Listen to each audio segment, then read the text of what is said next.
a big fan of Big Browns. I loved him on the racetrack. I loved how he came into the Derby undefeated. I liked his athleticism. He was just the smoothest mover, and I wanted to inbreed to Dancer to get close to Northern Dancer. So that's why I chose him. She is not a typical tail of the cat. She's huge. She's about 17.1, and she looks more like the Danzig line. Her mom was a Danzig mare. Yeah. He was a huge baby. When the mare foaled, I was a little bit scared because I saw his, you know, his front legs, and I'm like, oh my Lord, how am I gonna get this baby out of the mare? And I just saw him over there, and I was sobbing because I was thinking about the time when he foaled, and I saw him, and I'm like, oh God, and now he's here. It's just, Lucas, it's amazing. So. Never went for an awkward stage. He always pretty much stayed the same. He was never goggly or, 3 horses in one. When I see him now, I see him then. He was always a big boy, long-legged, and lots of bones. I tried to sell him as a weanling. He was so big, and nobody wanted him.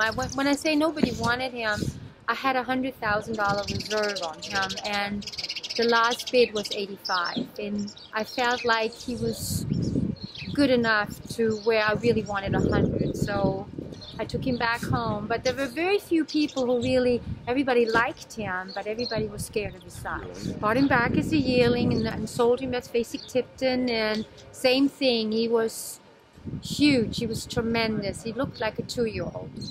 And lots of people interested, everybody got scared because of the size. I do believe that most trainers or they do worry about, big horse, less sound, but he's so, when you look at him, he's so big boned, I don't think that's an issue at all. No, he's so athletic, he's so agile, and so, it was always like that. Even as a baby, he was so agile and so light on his feet, extremely light on his feet. That's going to help him. Absolutely, yes. I knew he was athletic, and I knew he had, but you don't know until they hit the racetrack. And when he worked at 45-1, I'm like, oh my God. Like, that shows a lot of speed, as a 2-year-old.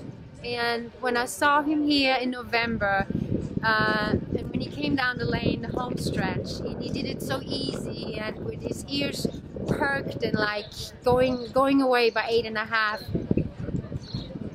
I knew I was going to be here in May.